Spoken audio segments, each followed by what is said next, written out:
Ang 5 dapat abangan sa FPJ's Letter Batang Quiapo at ano ang maging posibleng epekto nito. Relasyon nila Bubbles Pablo na tunghayan nating ipinakita nga sa trailer na magkakaroong muli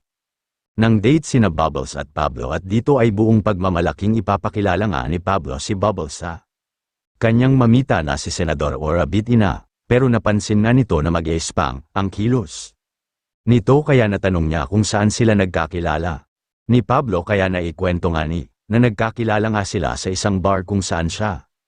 pumapasok bilang waitress. Ikinagulat naman ang husto ni Senador Ora Bitina. Pero nagpatuloy nga ang relasyon ng dalawa at makailang beses ding sinubukan ni Pablo na halikan nga si Bubbles pero sumisingit nga si Tindeng sa kanila kaya isang beses nag-away nga ang dalawa at nagdesisyon nga si Bubbles na tuluyang iwan si Pablo pero hindi nga pumayag si Pablo basta-basta siyang iiwan ni Bubbles kaya sinubukan niya itong gasin pero nagawa nga ni Bubbles makatakas kaya si Pablo ay pumunta nga sa bar kung saan siya pumapasok kaya nang muli niyang nakita si Pablo ay agad niya itong sinampal na laman nga ni Tanggol ang ginawa ni Pablo kaya hamanto nga sa malaking gulo ang kanilang away kung saang walang awang binugbugan ni Tanggol si Pablo itinapon pa palabas ng bar. Kaya si Boss B ay dali-dali na ring pinaalisin na Bubbles at Tanggol bago pa nga ito balikan ni Pablo. Tindeng laban kay Lena na tunghin nating bumalik nga si Tindeng sa bahay nila Martes at sa kanyang pagpasok sa kanyang dating kwarto na abutan niya nga si Lena na mahimbing natutulog. Kaya si Tindeng ay agad na sinabunutan si Lena at makailang beses pang sinampal at kinaladkad kaya sa inisip ay kinuha na nga ni Lena ang kanyang baril pero hindi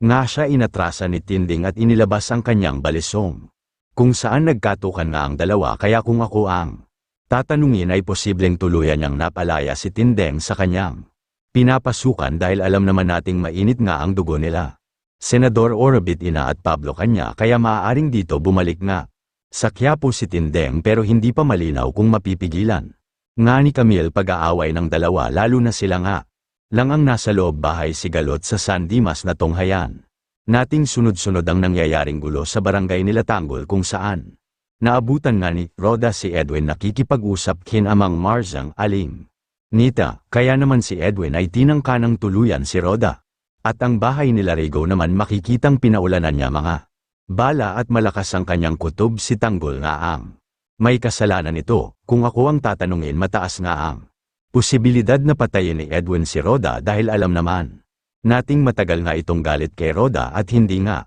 bago para kay Edwin ang pumatay dahil kung hindi ay paniguradong isusumbong nga sila nito kay Colonel Suarez at posible mga lumusab namang kina Rigor ay mga tauhan ni Pablo dahil alam naman nating ginulpi nga ni Tanggol si Pablo kaya posibleng gumanti ito sa pamilya naman ni Tanggol pagkakagahasa. Kay Bubbles natonghen nating hindi basta-basta nagpapatalo si Pablo. Kaya pinakidnap niya nga si Bubbles at dito ay walang awa niyang ginahasa kaya pagbababalik nito sa kanilang bahay makikitang bogbog sarado nga si Bubbles at sira pa ang kanyang nadamit kaya nung umiiyak nga si Bubbles ay pinaulanan na naman sila mga bala mga tauhan ni Pablo kaya makikitang lumayo nga muna sila sa dati nilang tinitirhan para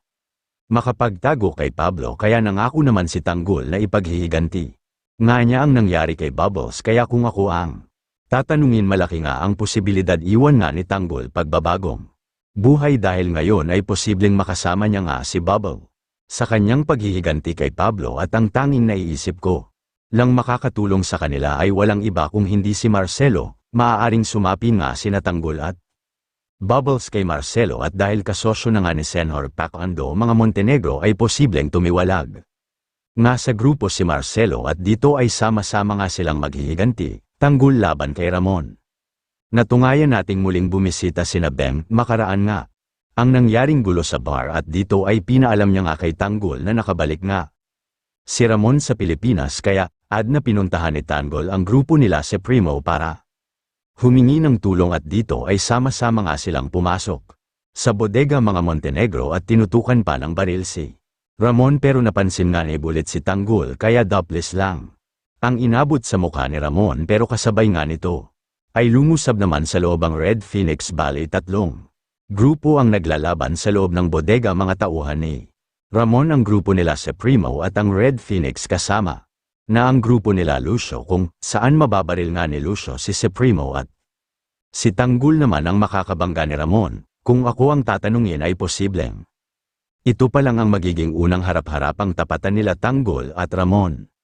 Rinig nating ikinukwento nga ni Ramon na para bang humaharap siya sa salamin habang kalaban niya si Tanggol. Kaya posibleng ito ang maging simula para ipahanap nga ni Ramon si Tanggol dahil ngayon ay harap-harapan niya lang nakilala ang tungangay kay Makang. Ikaw ang sa tingin mo magpapatuloy kaya si Bubbles makapagiganti kay Pablo at ano ang gagawin ni Tanggol matulungan si Bubbles kaya comment down below na yan kaya abang ng iba pang magaganap sa PJ's Letter Batang Quiapo. Maraming salamat po sa inyo pagsubaybay sa Batang Quiapo. Salamat po. God bless all.